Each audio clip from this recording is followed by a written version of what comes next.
کوئی زمانہ لاکھ کہتا رہے مگر بندہ کہتا نہیں میں تو کنی سنیا ہے گل یہ جی میں کنی سنی گی زمانہ لاکھ کہتا رہے پر بندہ اندر میں اکھی دیکھا میں کیویں من جاواں میرے تو کیویں منا لے گا میں اکھی زمانہ سارا کہتا رہے جو آنکھوں نے دیکھا ہو اسی پہ اعتماد ہوتا ہے زمانہ لاکھ کہتا رہے جو کانوں نے سنا ہو اعتماد اسی پہ ہوتا ہے نبی پاک نے جناب ابو بکر کو کان کہہ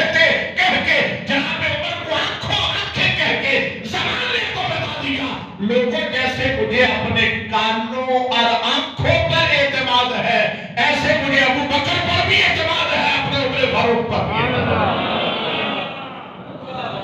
اور پھر کس پر یہ بخاری جامع ترمذی شریف جلد نمبر 2 صفحہ نمبر 686 حدیث طیبہ نمبر 3644 پڑھی ہے جو میں نے بار بار حوالہ اس لیے دیتا ہوں تاکہ کہیں کے بعد بالکل ایسے نہ کہ مولویوں کا اپنے پیٹ کی باتیں ہیں حضور کے فرامین ہیں جو میں آپ کے سامنے پیش کر رہا ہوں اور جس عمر کو نبی پاک نے اپنی آنکھ کہا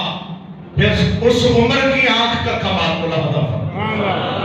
مشکات المصابیح جلد نمبر 2 صفحہ نمبر اس کا 554 حدیث طیبہ نمبر 5699 ہے ابن عمر ان عمر باعث جيشا امر عليهم رجلا يدعى ساريا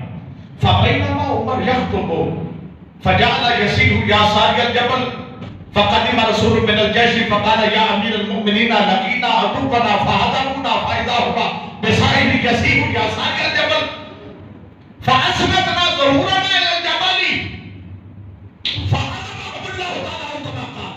حضرت ابن عمر کہتے ہیں کہ دور عمر فاروق ہے حضرت عمر فاروق نے ایک لشکر بھیجا انا عمر باعث جیشن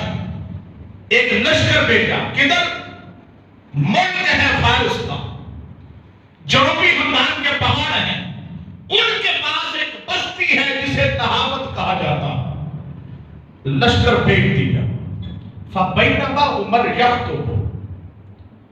جمعہ کا دن ہے حضرت عمر فاروق خطبہ ارشاد فرما رہے جمعہ کا دوران خطبہ فجعل یسیح یا ساری الجبل دوران خطبہ عمر فاروق نے کہا او ساریہ پہاڑ کی طرف ہو جاؤ او ساریہ پہاڑ کی طرف صحابہ کہتے ہیں ہم حیران ہو گئے کہ ساریہ تو ہے فارس میں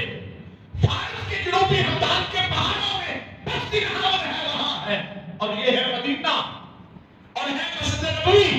اور ہے منبر رسول اور خطبہ جمعہ کا ہے اور عمر یہاں کھڑے ہو کے ساریہ کو آواز دے رہے کہتے جلالت عمر کی وجہ سے کسی کی جرات نہ ہوئی